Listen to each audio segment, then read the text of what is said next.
अब प्रत्येक, हाँ पूछो, पूछो, अभी पूछो।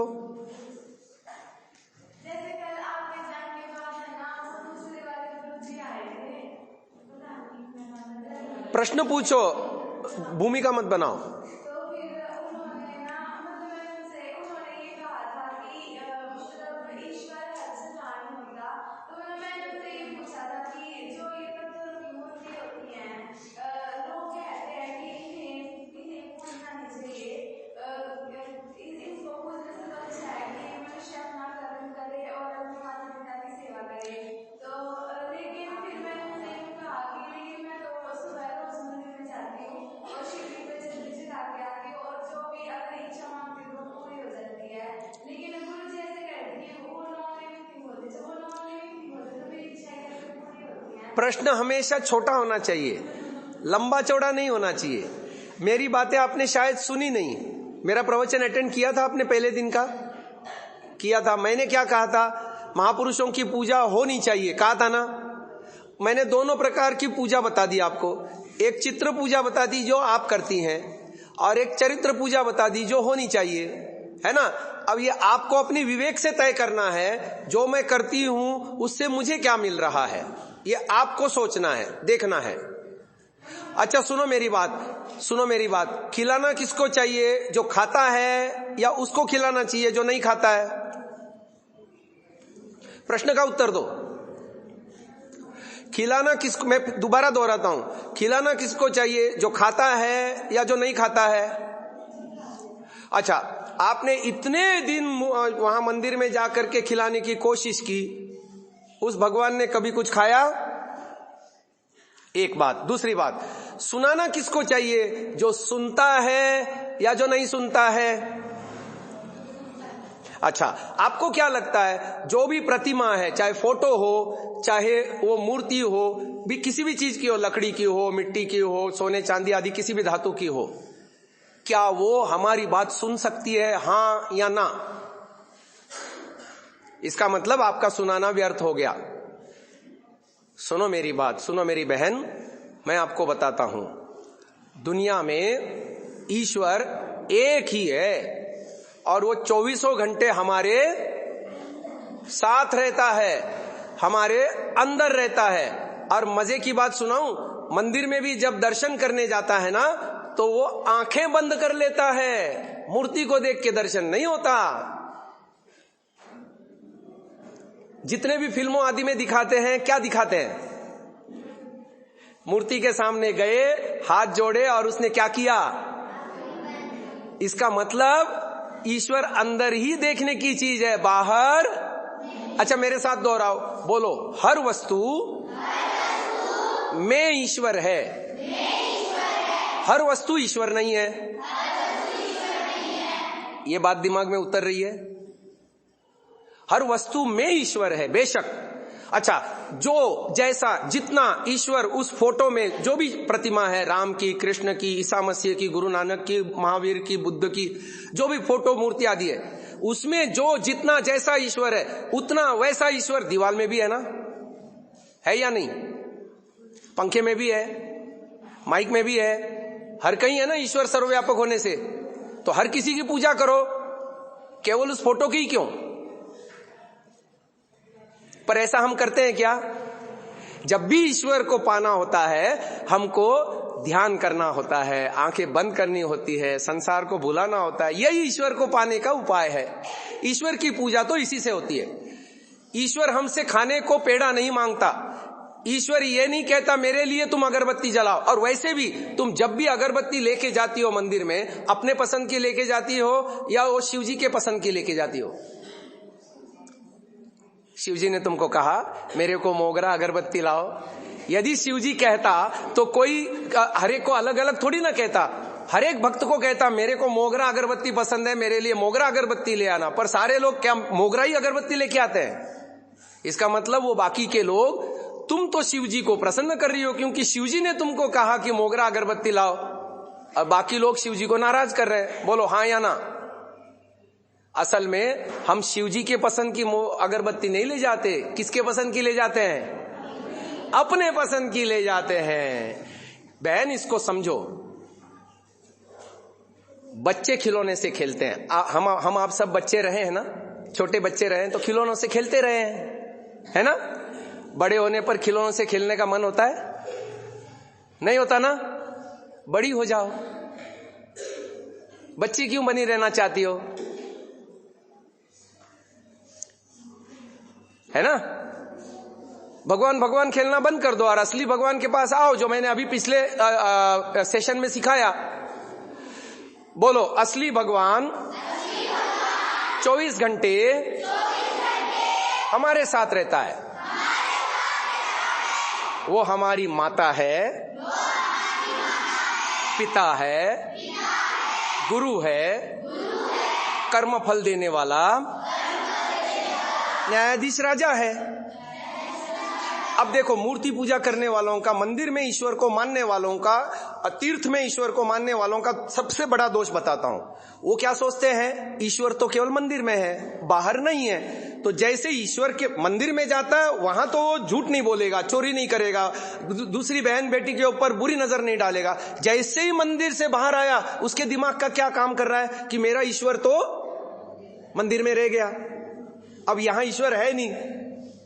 फिर खुल के झूठ बोलो, खुल के पाप करो, खुल दूसरे बहु बेटियों के ऊपर नजर डालो, या बहु बेटी है वो महिला है तो दूसरे पर पुरुषों पर बुरी नजर डालो। करेंगे या नहीं करेंगे? बोलो। और जो व्यक्ति मेरे जैसा मानता है कि ईश्वर हर समय मेरे साथ है, मुझे देख रहा है, सुन रहा है, जान रहा है, मैं ईश्वर से कभी अलग हो ही नहीं सकता, ऐसा आदमी बताओ पाप कहां करेगा? क्योंकि ईश्वर तो उसके साथ है। कर सकता है क्या? तो बेशक आप मूर्ति पूजा करो, पर चरित्र पूजा करो, मेरा ये कहना है। मैंने मूर्ति पूजा करने के लिए मना नहीं किया। मूर्ति पूजा दो तरह से हो सकती है, ये बताया ना मैंने। कौन सी हो सकती है? मैंने एक को नकली बताया और एक को असली बताया। एक को क्या बताया? आप अब तक जो कर रही थी उसका निषेध नहीं कर रहा हूं मैं। आपकी बुद्धि यदि कहती है कि हाँ ये सही है तो करती रहना, और यदि आपकी बुद्धि ये कहती है कि मैं जो कह रहा हूं वो भी सही है तो उसकी तरफ भी आने की सोचना। शंका समाधान हो गया? बैठिए। अब अगला विषय लिखिए।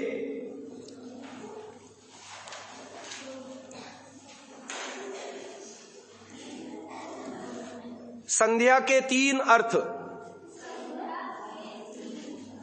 पहला अर्थ,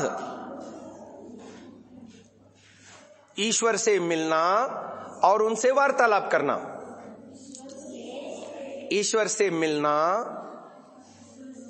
और उनसे वार्तालाप करना। उनसे वार्तालाप करना। पहला अर्थ ईश्वर से मिलना और उनसे वार्तालाप करना। To meet God and the conversation between God and us. Conversation with God and to meet God. ईश्वर से मिलना और उनसे वार्तालाप करना, पहला हो गया। दूसरा लिखो, ईश्वर से मांगना। क्या मांगना? आगे लिखो, दुरितानि परासुव। लिखो, दुरितानि परासुव। दुरितानि परासुव। और दूसरी मांग, पहली मांग है दुरितानि परासुव और सेकंड मांग है भद्रम आसुव। लिखो, संध्या का दूसरा अर्थ है ईश्वर से मांगना, डिमांड करना। क्यों डिमांड करना? हमारे पास बहुत कम है और ईश्वर के पास बहुत ज्यादा है, सबसे ज्यादा है। तो मांगता कौन है? जिसके पास कम है। अच्छा, हम क्या चाहते हैं? क्या बुराइयां अपने जीवन में चाहते हैं? क्या हम गुस्सा चाहते हैं? क्या हम झूठ, छल, कपट, अन्याय चाहते हैं?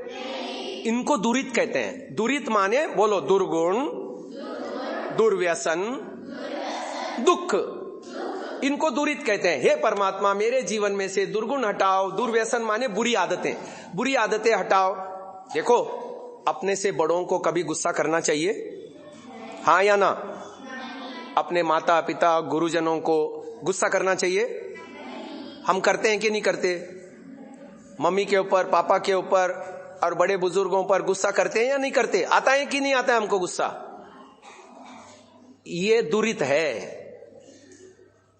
ईश्वर से मिल करके, उससे वार्तालाप करके कहो, ईश्वर मुझे शक्ति दो, मुझे ज्ञान विज्ञान दो, मुझे सद्बुद्धि दो कि मैं कभी अपने पेरेंट्स को, कभी अपने टीचर्स को गुस्सा ना करूं। समझ में आ रहा है कि नहीं आ रहा है? पहला है दुरितानि परासुआ और दूसरा है भद्रम आसुआ। ये दो मूल डिमांड है हमारी ईश्वर से। भद्रम माने मुझे बुद्धि दो, मुझे शक्ति दो, मुझे ज्ञान विज्ञान दो, मुझे विद्याएं दो, मुझे कला दो, मुझे शांति दो, मुझे धैर्य दो, मुझे विनम्रता दो, मुझे सरलता दो, मुझे अच्छाई दो। सारी अच्छाइयों का खान है ईश्वर। ईश्वर से हम डिमांड करते हैं, मांगते हैं, मुझे दो, मुझे दो, मुझे मुझे चाहिए, और मुझे ये नहीं चाहिए, मेरे अंदर से ये दूर करो। दुरितानि परासुआ, परासुआ माने दूर करो, परे हटाओ मेरे जीवन में से बुराइयां, और अच्छाइयां मेरे जीवन में लाओ। अच्छा, लिखो संध्या का तीसरा अर्थ।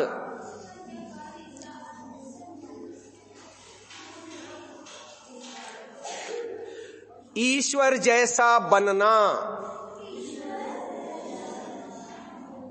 ईश्वर जैसा बनना। ईश्वर सदा सब पे प्रेम करता है या नहीं करता? हम भी किसी के प्रति वैर न करें। ईश्वर सदा सत्य व्यवहार करता है या झूठा भी व्यवहार करता है? हम भी सत्य व्यवहार करें, है ना? तो ईश्वर के जो गुण कर्म स्वभाव है उसको धारण करना, ईश्वर जैसा बनना है, ऐसा है। ठीक है, ये संध्या करने के 3 अर्थ हुए। अब संध्या करने की अनिवार्य शर्तें लिखो, वो भी 3 हैं। संध्या करने के लिए क्या preparations to sandhya, to perform sandhya. What are the preparations to perform sandhya? संध्या की 3 अनिवार्य शर्तें लिखो। पहली शर्त, बिना हिले डुले सीधे बैठना। बिना हिले डुले सीधे बैठना।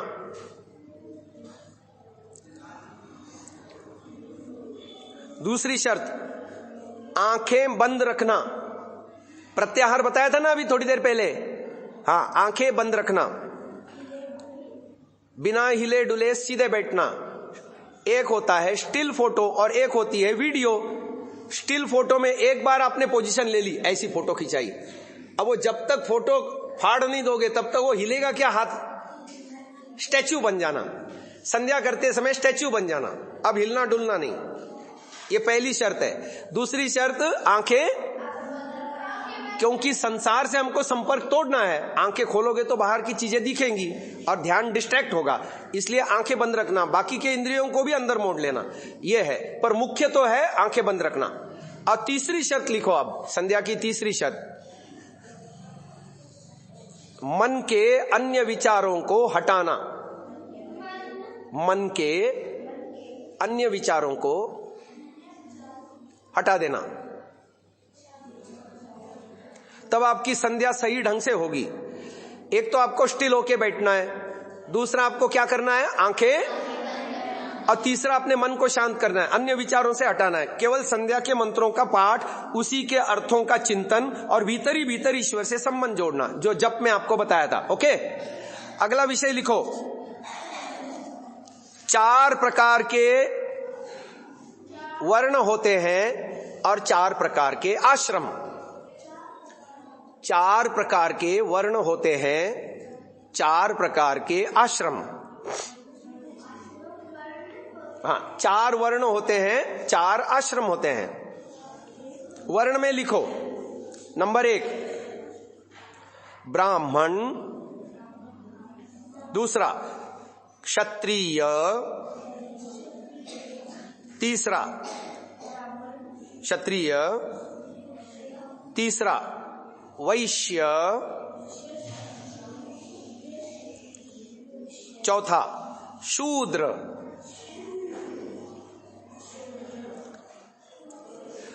और इन 4 वर्णों को 4 प्रकार के श्रम करने होते हैं, नहीं, 4 वर्णों को 4 प्रकार के दायित्व दिए जाते हैं।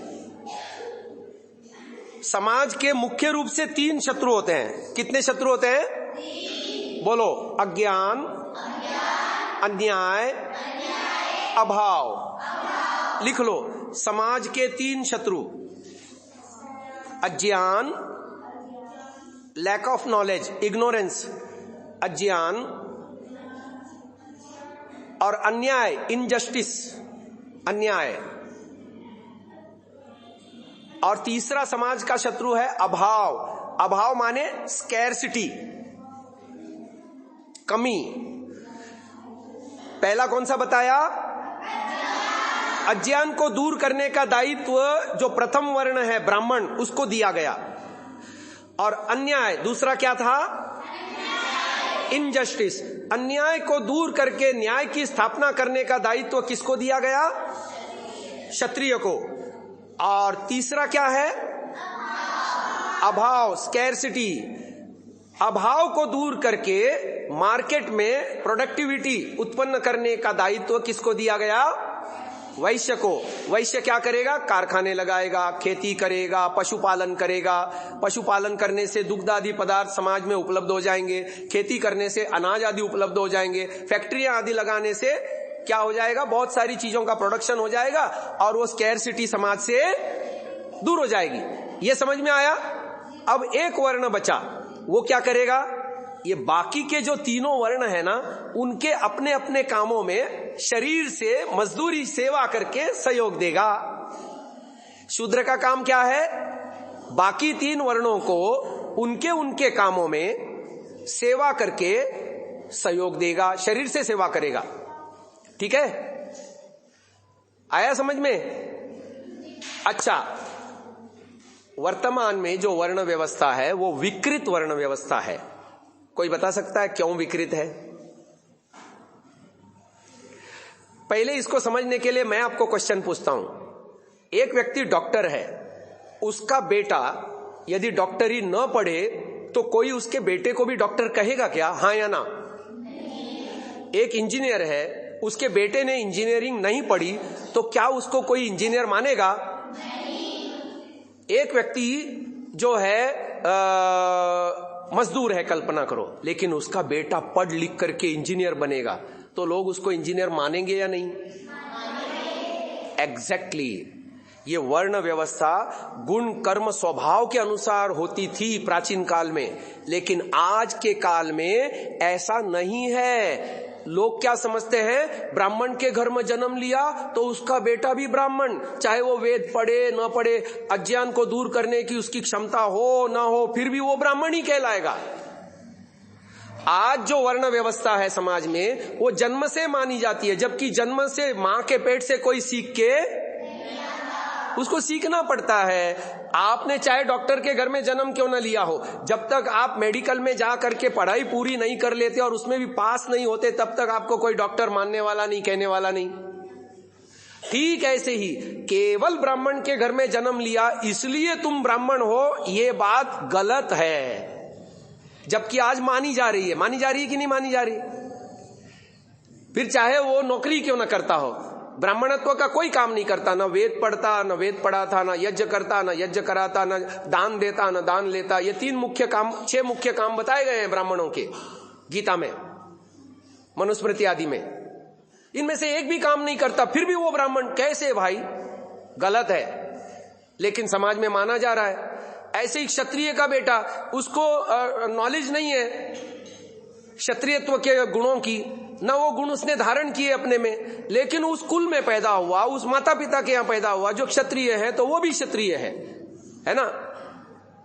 उसके अंदर न शूरता है, न वीरता है, न वो नॉलेज है शासन कैसे चलाना वगैरह वगैरह वगैरह, कोई उसकी ट्रेनिंग नहीं है, अब फिर भी वो क्षत्रिय है? नहीं, प्राचीन काल में ऐसा नहीं होता था। प्राचीन काल में ब्राह्मण का बेटा भी पढ़ा लिखा नहीं है तो वो शूद्र माना जाता था, और शूद्र का बेटा भी पढ़ लिख करके ब्राह्मण बन सकता था। शूद्रो ब्राह्मणताम एति ब्राह्मणश्चैति शूद्रताम। ये मनुस्मृति का श्लोक है, बता रहा है हमको। तो वर्ण व्यवस्था कैसे होनी चाहिए? गुण कर्म स्वभाव के अनुसार होनी चाहिए, जैसी शिक्षा आपने प्राप्त की उसके अनुसार होनी चाहिए, या जन्म से होनी चाहिए? जैसे हमने शिक्षा प्राप्त की। अच्छा, पहले 3 वर्णों को द्विज कहते हैं। कौन से 3 वर्ण? ब्राह्मण, वैश्य।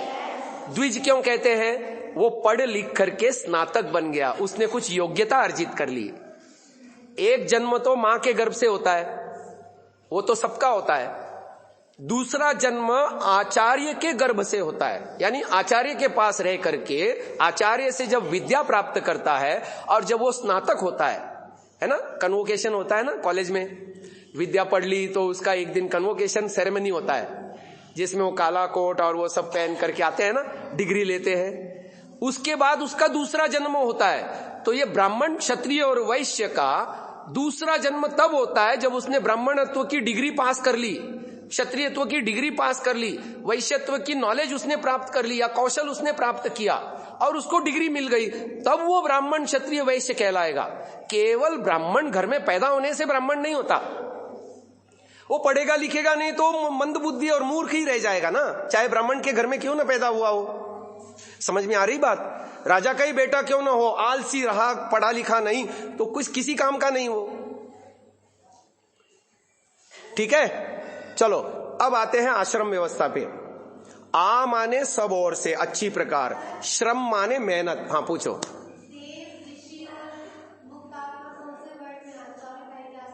हाँ, वो ब्राह्मण की उच्चतम श्रेणियां हैं। हाँ, उससे भी ऊपर। ब्राह्मण एक कॉमन नेम है, ब्राह्मण एक कॉमन नेम है। ब्राह्मणों में जब कैटेगराइज करेंगे ना, तो क्रमशः वो उच्च श्रेणियों को प्राप्त होते जाएंगे। देव कहलाएंगे, ऋषि कहलाएंगे। एक होता है कॉमन नेम और एक होता है विशेष नेम, है ना। ये विशेष नाम है जो आपने उच्चारित किए, प्रश्न पूछा। ब्राह्मण माने ब्रह्म की उपासना करने वाला, ब्राह्मण माने वेद को पढ़ने वाला, ब्राह्मण माने नॉलेज अर्जित करके समाज में से अज्ञान आदि को दूर करने का दायित्व लेने वाला। ऋषि मुनि देव ये सब करते ही हैं। बस आप कहते हो 10वीं पास करना एक कॉमन डिग्री है, 10वीं के बाद फिर शाखाएं निकलती है ना, कॉमर्स में जाएगा, साइंस में जाएगा या आर्ट्स में जाएगा, फिर आर्ट्स में भी और शाखाएं निकलती हैं। ऐसे ही ब्राह्मण वर्ण की ये सारी शाखाएं हैं, उत्तरोत्तर ऊंचा ऊंचा है। आया समझ में? चलिए आगे। 4 वर्ण बताए, अब 4 आश्रम। आ माने चारों ओर से, अच्छी प्रकार, भली भांति। श्रम माने मेहनत, जिसमें रह करके अच्छी प्रकार मेहनत की जाए, श्रम किया जाए, उसका नाम है आश्रम। और वो 4 होते हैं, लिख लो। पहला आश्रम ब्रह्मचर्य आश्रम,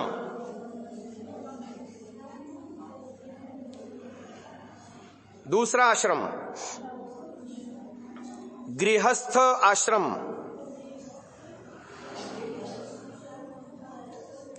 तीसरा वानप्रस्थ आश्रम, हाँ, चौथा संन्यास आश्रम,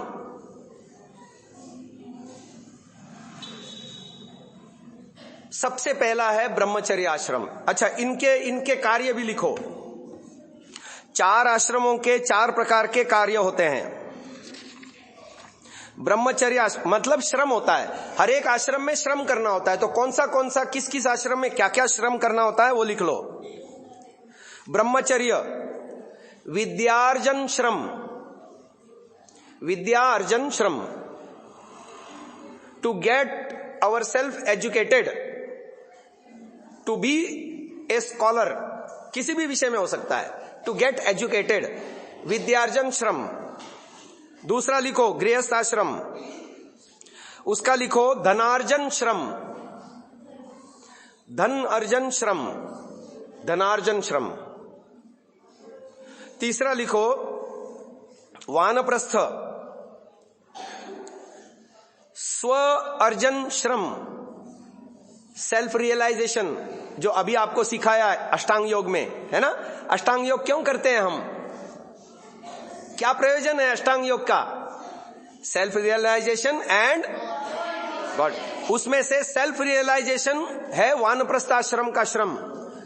वानप्रस्थ आश्रम के लिए सेल्फ रियलाइजेशन यानी स्व अर्जन श्रम लिखो।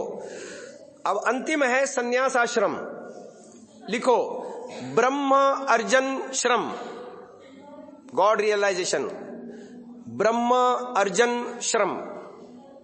ठीक हो गया। अब देखो हमारी संस्कृति, भारतीय संस्कृति, वैदिक संस्कृति है ना, सनातन संस्कृति कितनी महान है। हर एक को अपने अपने काम बांट दिए, हर एक को अपने अपने काम बांट दिए। देखो गणित की तरह है ये सारा। गणित में सबसे पहले 4 चीजें सिखाई जाती है ना, प्लस माइनस वगैरह वगैरह। सबसे पहले क्या सिखाते हैं? प्लस सिखाते हैं। उसके बाद क्या सिखाते हैं? माइनस। उसके बाद क्या सिखाते हैं? मल्टीप्लाई। और अंत में ये चारों आश्रमों के साथ ये जुड़ रहा है। आप ब्रह्मचारी हैं, अभी विवाह नहीं हुआ, ब्रह्मचारी हैं, पढ़ाई कर रहे हैं, विद्यार्जन, विद्या जोड़ रहे हैं, ताकत यानी आपके अंदर शरीर में ताकत आनी चाहिए, कलाएं चाहिए, विद्या चाहिए, ये सारा जोड़ रहे हैं आप, प्लस हो रहा है आपके जीवन में। ठीक है। इस उम्र में यदि स्वास्थ्य अच्छा बना लिया, ताउम्र आपकी वो एक एसेट बन जाएगी। इस उम्र में यदि आपने व्यायाम, कसरत आदि करके शरीर को बलिष्ठ, सुंदर और लावण्यमय नहीं बनाया तो आगे वाले जीवन में बेकार हो जाएगा आपका। बेस है ये, इसमें जोड़ना है, जोड़ना ही जोड़ना है। अब देखो गृहस्थ में जाएंगे तो फिर दायित्व भी आएंगे, माता पिता का दायित्व आएगा, फिर परिवार आगे बढ़ेगा, संतान होगी तो उनको भी पालना है, पोसना है ना। अपने काम छूट जाते हैं व्यक्ति के, है ना। गृहस्थ में जाने के बाद व्यक्ति, अब देखो अभी आप ब्रह्मचर्य अवस्था में हो, टोटली फोकस अपने ऊपर है ना, आपके ऊपर परिवार का दायित्व है, ना पैसे कमा के लाने हैं आपको, ना परिवार में क्या हो रहा है क्या नहीं उसकी कोई चिंता नहीं, केवल अपना निर्माण का है। लेकिन जैसे ही गृहस्थ में जाते हैं तो पूरे परिवार की जिम्मेदारी सर पे आती है, कमाना है, तो उसका व्यक्तिगत जीवन के लिए उसके पास टाइम कम बचता है। इसलिए वहां पर घटा है, अपने जीवन में से समय निकाल करके परिवार के लिए समय देना है, पैसे कमाना है, उनकी चिंता करनी है, वो करना है, वो करना है, तो उसको उतना टाइम नहीं मिलता जितना टाइम वो ब्रह्मचर्य आश्रम में पढ़ाई के लिए, ईश्वर की साधना के लिए, व्यायाम के लिए और सब चीजों के लिए टाइम लगाता था, उतना टाइम उसको गृहस्थ में अब उसके टाइम चुरा करके परिवार को देना पड़ रहा है। ये है घटाना हो गया।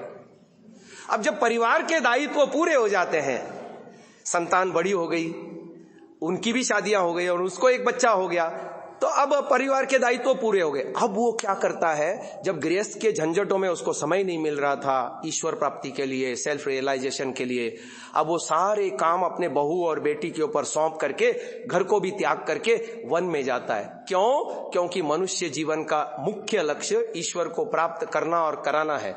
उस ईश्वर की प्राप्ति करने के लिए, सेल्फ रियलाइजेशन के लिए वो वन में जाएगा और वानप्रस्थी बनेगा। वानप्रस्थी के 3 मुख्य काम लिख लो: स्वाध्याय,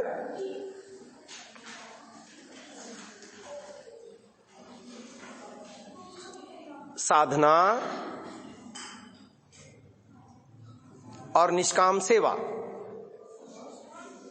निष्काम सेवा, स्वाध्याय, साधना। स्वाध्याय माने मोक्ष दिलाने वाले ग्रंथों को पढ़ना, अभी थोड़ी देर पहले बताया था ना यम नियमों में, हाँ, ग्रंथों को पढ़ना। और दूसरा है सुबह शाम 1-1 घंटा मेडिटेशन करना, साधना, उसको कहते हैं साधना, मेडिटेशन। और तीसरा है निष्काम सेवा। गृहस्थ में रहते हुए उसने जो भी एबिलिटी प्राप्त की, वो चाहे टीचर हो, चाहे इंजीनियर हो, चाहे वकील हो, चाहे वो सेवा दे रहा था, बदले में वो सैलरी भी ले रहा था या प्रॉफिट भी ले रहा था, बिजनेस कर रहा है तो। लेकिन वानप्रस्थ में जाने के बाद सेवाएं तो देगा वो, पर उसका बदले में कोई प्रॉफिट या सैलरी, ये है सेवा, निष्काम सेवा। क्योंकि निष्काम सेवा करने से ही मोक्ष का मार्ग प्रशस्त होता है, सेल्फ रियलाइजेशन में आदमी आगे बढ़ता है, गॉड रियलाइजेशन के लिए पात्र बनता है। तो 3 काम वानप्रस्थ में करने होते हैं। कौन कौन से? स्वाध्याय, साधना। अब वो घर में रह करके नहीं होता, घर की झंझटों में नहीं होता, इसलिए घर छोड़ करके वन में जहां आश्रम बने हुए हैं वहां जाकर के करना होता है। तो बाकी सारा जीवन डेडिकेटेड कर देता है इन काम के लिए। आ गया मल्टीप्लिकेशन, है ना। अब जब हमारे अंदर ज्ञान आ गया, हमारे अंदर योग्यता आ गई, सेल्फ रियलाइजेशन हो गया, तो नेक्स्ट स्टेप है गॉड रियलाइजेशन। तो फिर ईश्वर जैसे सारे संसार का उपकार करता है ना, ऐसे ही संन्यास धारण करके सन्यासी भी नगर नगर, डगर डगर, गांव गांव, व्यक्ति व्यक्ति जा करके उनके भी अज्ञान को दूर करने के लिए अपना योगदान देता है। आया समझ में? ये हो गया भाग। भाग माने डिवाइड। जो ज्ञान उसने प्राप्त किया वो लोगों तक जाकर के फैलाएगा। तुम भी ऐसा करो, मैं ऐसा करके सुखी हो गया, तुम भी ये सब काम करो, तुम भी सुखी हो जाओ। समझ में आ रही बात? तो ये हो गया वर्ण और आश्रम। पहला वर्ण कौन सा? ब्राह्मण का क्या दायित्व है? समाज से अज्ञान दूर करना। दूसरा वर्ण कौन सा? क्षत्रिय के पास क्या दायित्व है? अन्याय को दूर करना। और तीसरा वर्ण कौन सा? वैश्य के पास क्या दायित्व है? शूद्र क्या करेगा? बाकी तीनों वर्णों के उनके उनके कामों में सेवा करके, शरीर से मजदूरी सेवा करके सहयोग देगा। ऐसे चारों वर्ण हिल मिल करके जब समाज में काम करते हैं, वो समाज उन्नति करता है, वो राष्ट्र उन्नति करता है। अच्छा, वर्ण व्यवस्था जन्म से होनी चाहिए या गुणकर्म स्वभाव से?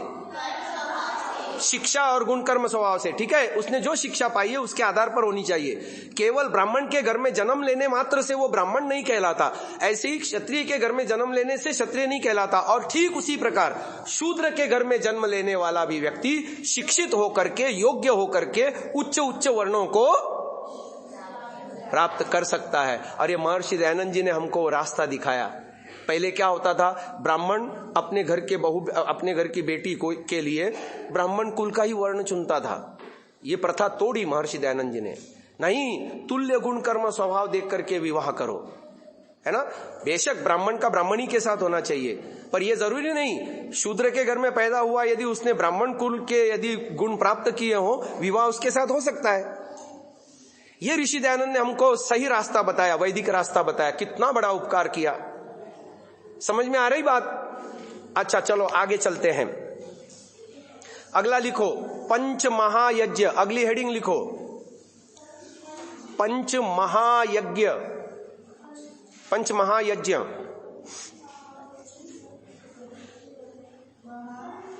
पंच महायज्ञ। पहला लिखो ब्रह्म यज्ञ, दूसरा लिखो देव यज्ञ, दूसरा है देव यज्ञ। हाँ, तीसरा लिखो पितृ यज्ञ, पितृ यज्ञ। चौथा लिखो बलि वैश्वदेव यज्ञ, बलि वैश्वदेव यज्ञ। ब्रैकेट में लिखो भूत यज्ञ, बलि वैश्वदेव यज्ञ, ब्रैकेट में लिखो भूत यज्ञ। इसका दूसरा नाम भूत यज्ञ भी है। ब्रह्म यज्ञ, देव यज्ञ, पितृयज्ञ। हाँ, एक्चुअली ये पांचवा था। चौथा है अतिथि यज्ञ, चौथा है अतिथि यज्ञ, और लास्ट वाला है बलि वैश्वदेव यज्ञ।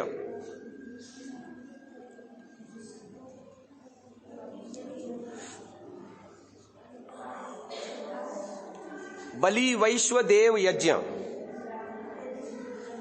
इसके ऊपर सुंदर एक पथिक जी ने भजन भी लिखा है, और उस भजन को मैंने स्टूडियो में गाया है। आपने सांतसा यदि ऐप डाउनलोड किया है तो उसमें मिल जाएगा ये बलि वैश्वदेव यज्ञ। ऋषिवर देव दयानंद की पद्धति हमें सिखलानी है, पंच महायज्ञों की महिमा घर घर में समझानी है। पथिक जी ने भजन लिखा है, उसको मैंने स्टूडियो में गाया है। मेरे ऐप में आपको मिल जाएगा, है ना। पंच महायज्ञ सर्च करोगे तो मिल जाएगा।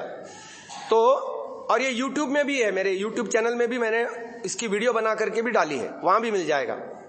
तो अब इसको समझते हैं, ब्रह्म यज्ञ क्या है।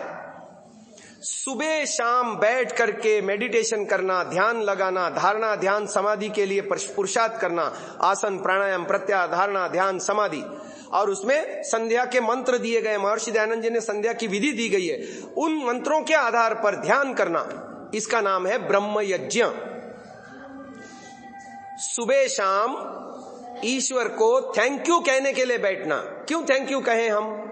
हे ईश्वर, आपने ये संसार हमको मुफ्त बना के दिया, आप इस संसार का मेंटेनेंस भी मुफ्त करते हो, आप मेरे श्वासों को प्राणों को चलाते हो, शरीर में खून का संचार आप कराते हो, आप मेरे लिए भोजन में जो खाती पीती हूं उसका पाचन करने के लिए एंजाइम्स पैदा करते हो, भोजन का पाचन भी आप ही करते हो, और रस रक्त मांस मेद अस्थि मज्जा शुक्र आदि बना करके पूरे शरीर में फैलाते हो। और क्या करते हो? जो वेस्टेज होता है, मल है, मूत्र है, कार्बन डाइऑक्साइड है, जो वेस्टेज है वो शरीर से बाहर निकालने की व्यवस्था भी आप करते हो। कितने काम करते हो आप मेरे लिए, आपको थैंक यू। ये है संध्या। ठीक है, संध्या माने ब्रह्म यज्ञ।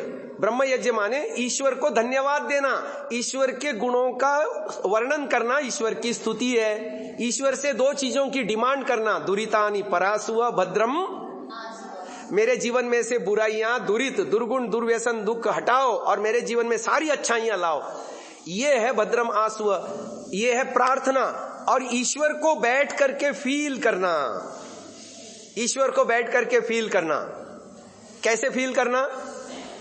जैसे कल्पना करो आपने स्विमिंग पूल में डाइव लगाई। किस में डाइव लगाई? तो आपको शरीर की सारी त्वचा को पर पानी फील होता है या नहीं होता? होता है ना। ऐसे ही ईश्वर मेरे दाएं है, बाएं है, आगे है, पीछे है, ऊपर है, नीचे, मेरे शरीर के हर एक ऑर्गन्स में है, मैं मुझ आत्मा में है। इस बात को फील करना, यह है उपासना, है ना। और उस समय संसार को भुला देना, उस समय किसी चीज का याद नहीं आना चाहिए। वो तीन काम करने से होता है। संध्या में स्टिल होकर के बैठना, दूसरा आंखें बंद रखना, तीसरा मन को अन्य विचारों से खाली कर देना, केवल संध्या के मंत्रों पर विचार, उसके अर्थों पर विचार, और भीतर ही भीतर ईश्वर के साथ संबंध जोड़ना। ये तीन काम करने पड़ते हैं। ये है ब्रह्म यज्ञ। दूसरा है देव यज्ञ। देव यज्ञ माने अग्निहोत्र, जड़ देवताओं का पूजन उससे होता है। जड़ देवता है, बोलो, पृथ्वी देवता, वायु देवता, जल देवता, अन्न देवता। इनमें जो खराबियां आ चुकी हैं उसको दूर करने के लिए, वातावरण की शुद्धि के लिए हम अग्नि जला करके चार चीजें उसमें डालते हैं। लिखो, पहली चीज सुगंधित, हाँ लिखो सुगंधित। दूसरा लिखो रोगनाशक। तीसरा लिखो पुष्टिकारक। पुष्टि माने बल, स्ट्रेंथ, ताकत, पुष्टिकारक। और चौथा लिखो मीठा, मधुर, स्वीट। हाँ, तो पहला कौन सा था? सुगंधित। वातावरण में जो दुर्गंधी है, देखो अगरबत्ती जलाने से तुमको ऐसा लगता है कि सुगंधी फैल गई, पर दुर्गंधी के परमाणु हटते नहीं। ध्यान देना, मेरी बात ध्यान से सुनना बहनों। अगरबत्ती फैलाने से भी सुगंधी होती है, परंतु वो सुगंधी नासिका को फील होती है, अंदर के कमरे की दुर्गंधी हटती नहीं। जैसे कल्पना करो, यहां यदि एक बैंड बाजा बारात निकले और वो बहुत जोर जोर से डीजे बजाए और उसको भी एम्पलीफायर से बड़ी आवाज से बजाए, तो मैंने अभी माइक बंद रखा है, मेरी आवाज आपको सुनाई देगी? नहीं देगी ना, डाइल्यूट हो जाएगी उसमें। ऐसा ही होता है अगरबत्ती जलाने से। अगरबत्ती जलाने से दुर्गंध खत्म नहीं होती। अगरबत्ती जलाने से दुर्गंध, बस उसके अंदर के जो अच्छे फ्रेग्रेंस वाले कण है ना, वो इतनी ज्यादा मात्रा में हो जाते हैं कि आपकी नासिका को वही फील होने लगते हैं, और वो दुर्गंध वाले परमाणुओं की फीलिंग दब जाती है। जैसे साउंड के विषय में, यहां यदि डीजे चालू कर दिया जाए पीछे, तो मेरी आवाज उसमें दब के रह जाएगी और वही आवाज सुनाई देगी। इसका मतलब ये नहीं कि मैं नहीं बोल रहा हूं, पर वो सुनाई नहीं देगी। समझ में आ रहा है? लेकिन हवन करने से ऐसा नहीं होता। हवन करने से अंदर की दुर्गंधित वायु को, हवन के अंदर ये ताकत है और उसके अंदर जो आपने चीजें डाली सुगंधित पुष्टिकारक मिष्ट, और वो उसके अंदर ऐसी ताकत है कि अंदर की दुर्गंधित वायु को छिन्न भिन्न करके बाहर निकाल देती है। और इसका लाइव एविडेंस भी है भोपाल का गैस कांड। भोपाल में यूनियन कार्बाइड में मिथाइन नाम की विषैली गैस का रिसाव हुआ। उस समय सारी हवा बिगड़ गई। लोग जो है ना ऐसे सोए हुए थे, सुबह 4 बजे का समय था, लोग सोए हुए थे। लोग अपने घरों में श्वास उखड़ने से उनकी नींद खुली और जो है ना हर कोई अफरा तफरी मच गई। उठ उठ के भागने लगे सब लोग। कुछ लोग मर गए, कुछ लोग बेहोश होके गिर गए, कुछ लोग अपंग हो गए, कुछ लोग क्या क्या हो गया। लेकिन 2 परिवार ऐसे थे जिनके घरों में यज्ञ का सामान रखा था, उन्होंने यज्ञ करना शुरू कर दिया। तो जो उनके कमरे में जो विषैली वायु घुस गई थी, उसने क्या करा, उसको छिन्न भिन्न करके कमरे से बाहर निकाल दिया और वहां की वायु शुद्ध करी। उस परिवार के किसी भी व्यक्ति को कोई हानि नहीं पहुंची। ये तो हमारे पास पूरा एविडेंस है कि यज्ञ से सुगंधी होती है और फिर रोगों का भी नाश होता है। आयुर्वेद में लिखा है, जिस रोग को हटाने के लिए जिस जड़ी बूटी का प्रयोग आप औषधि रूप में करते हो, उसी को जलाने से वो रोग दूर होता है। अग्नि में डाल के जला, और बल्कि ज्यादा इफेक्टिव होता है। तो यज्ञ एक चिकित्सा भी है, इसलिए रोगनाशक। और घी खाने से ताकत आता है। घी जला करके उसकी फ्रेग्रेंस को सूंघने से भी पुष्टि आती है। तो पुष्टिदायक और मीठा, ये 4 चीजें हम अग्निहोत्र में डालते हैं। तो ये है देव यज्ञ, हमको सुबह शाम करना चाहिए। ओके, आगे चलो। तीसरा महायज्ञ कौन सा है? पितृयज्ञ। ये भारत देश पितृयज्ञ करने में सर्वोपरि था। हमारे देश में ओल्ड एज हाउस, वृद्धाश्रम, वही नहीं करते थे। एक भी वृद्धाश्रम नहीं होता था। क्यों? सब लोग पितृयज्ञ करते थे। हाँ, वानप्रस्थ आश्रम होते थे। मैंने अभी आपको आश्रमों में वानप्रस्थ आश्रम सिखाया ना, वो तो होते थे। There is a huge difference between old age house and vanaprastha ashram. And what is that difference? Old age house वो है जब बहू या बेटा माता पिता या सास ससुर की सेवा नहीं करते, उनको घर से लात मार के निकालते हैं, तब वो बूढ़े और बुढ़िया कहां जाते हैं? ओल्ड हाउस में। अच्छा, वहां जाकर के वो दुखी रहेंगे या प्रसन्न रहेंगे? दुखी रहेंगे ना। अच्छा, वानप्रस्थ आश्रम में तो खुशी से जाया जाता है कि अब मेरे गृहस्थ के दायित्व पूरे हो गए, अब मैं सेल्फ रियलाइजेशन और गॉड रियलाइजेशन के लिए गृहस्थ अपने बहू और बेटे के हाथ में सौंप करके खुशी खुशी घर से जा रहा हूं। समझ में आया? भारतीय संस्कृति में वृद्धाश्रम का नामो निशान नहीं था। और देखो भारत में आज हर नगर में ओल्ड एज हाउस है या नहीं? ये कलंक है हमारे ऊपर, क्योंकि हमने पितृयज्ञ करना छोड़ दिया। पितृयज्ञ के 2 भाग हैं। एक भाग है अपने बूढ़े माता पिता की सेवा रक्षा करना, उनको सुख से। अच्छा, हम लोग क्या करते हैं? श्राद्ध मनाते हैं। क्या करते हैं? मरने के बाद उनको खिलाना पिलाना चाहते हैं, जो कि संभव ही नहीं है। अच्छा, मेरे को बताओ, तुम्हारा भाई दिल्ली में पढ़ने गया है, तुम्हारे पास ऐसा कोई उपाय है क्या? यहां किसी को खिलाओ, चाहे मनुष्य को, चाहे ब्राह्मण को, या किसी को, या कौवे को, आदि को, पशु पक्षियों को खिलाओ और उसका पेट वहां भरे? Is it possible? तुमको अच्छी तरह से पता है कि तुम्हारा भाई किस हॉस्टल में है, कहां है, कैसे पढ़ रहा है। यहां बैठे बैठे तुम उसको खिला नहीं सकते, या खिला सकते हो? तुमने ये कैसे मान लिया कि तुम्हारे जो मरे पितर है, माता पिता आदि, उनको तुम श्राद्ध में यहां खिला रहे हो और वो वहां तृप्त हो जाएंगे? एक गलती। दूसरी गलती, बस 2 मिनट में खत्म कर रहा हूं। दूसरी गलती यह है कि जब आदमी मरता है तो पुनर्जन्म को प्राप्त होता है ना? दूसरा जन्म लेगा। वो जन्म शिशु रूप में लेगा या बड़े आदमी के रूप में? अच्छा, अगले साल जब मरने के बाद दादा दादी का श्राद्ध करते हो तो श्राद्ध में पक्वाहार खिलाते हो या दुग्धाहार खिलाते हो? जरा भी बुद्धि नहीं लगाते। तीसरी कमी ये बताओ, अच्छा आप लोगों के घरों में भी श्राद्ध होता होगा ना? जरा भी नहीं सोचते हम क्या कर रहे हैं? अच्छा, तीसरी बात, हम भी तो कहीं ना कहीं से आए हैं ना, पिछले जन्मों से, और हमारे उत्तरवर्ती रिलेटिव अभी जिंदा हैं और वो हमारे नाम से श्राद्ध कर रहे हैं। अब जब अगला श्राद्ध पक्ष आएगा ना, उसमें तुम लोग खाना नहीं खाना 15 दिन तक, और देखना परीक्षा करके क्या आपका पेट भरेगा, हाँ या ना। तुमने कैसे मान लिया कि तुम जो श्राद्ध कर रहे हो जिनके नाम से, उनका पेट भर रहा होगा? क्या मूर्खता है। अच्छा, साल में एक ही दिन श्राद्ध करते हैं ना, इसका मतलब तुम नकली पुत्र हो, नकली बेटी हो। क्यों? क्योंकि साल में एक ही दिन उनको भूख लगती होगी क्या?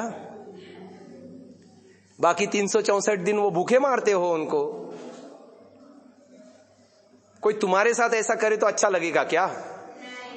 अच्छा देखो, श्राद्ध होता है, बोलो, जीवित माता पिता सास ससुर को सेवा करना, अपनी सेवा से उन्हें संतुष्ट रखना श्राद्ध है। मरने के पीछे श्राद्ध नहीं हो सकता। Got it?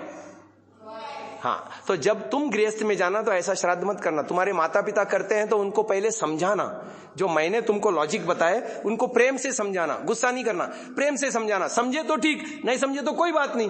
तुम जब गृहस्थ में जाओगे तो तुम्हें श्राद्ध करने की आवश्यकता, तुम अपने माता पिता सास ससुर की जीते जी सेवा करना, यह है श्राद्ध। मरने के पीछे श्राद्ध, यह है पितृयज्ञ। पितृयज्ञ का ये एक भाग है कि माता पिता की सेवा करो। दूसरा भाग है, जैसे हमारे माता पिता ने हमको पढ़ाया लिखाया योग्य बनाया, ऐसे हम यदि गृहस्थ में जाते हैं, हमारी यदि संतान होती है तो उसको भी वैसे ही योग्य बनाना। ये पितृयज्ञ का दूसरा भाग है। और अंत में है अतिथि यज्ञ, माने घर में विद्वान को बुलाना, उससे उपदेश लेना, अपने जीवन को सुधारना, यह अतिथि यज्ञ हुआ। और पांचवा है बलि वैश्वदेव यज्ञ, अपने आश्रित प्राणियों को, पशु पक्षियों को, अनाथ को या अपंग आदि को खिलाना पिलाना। जैसे मेरे अंदर आत्मा है ऐसे सभी प्राणी मात्र में है। अब भूत यज्ञ का भी विपरीत आचरण कर रहे हैं, पशु पक्षियों को, निरपराध प्राणियों को मार मार के खा रहे हैं, मार मार के खा रहे हैं। तो ऐसा नहीं करना चाहिए, ठीक है ना। तो चलो, आज का विषय समाप्त। कल आपकी परीक्षा होने वाली है, लिखित परीक्षा भी होगी और क्विज कंपटीशन भी होगा। हम ये देखेंगे बहनों ने ज्यादा सीखा है, आर्य वीरांगनाओं ने ज्यादा सीखा है या आर्यवीरों ने ज्यादा सीखा है। परस्पर क्विज कंपटीशन भी करेंगे। ओके, धन्यवाद। एक बार ओम का उच्चारण। ओम।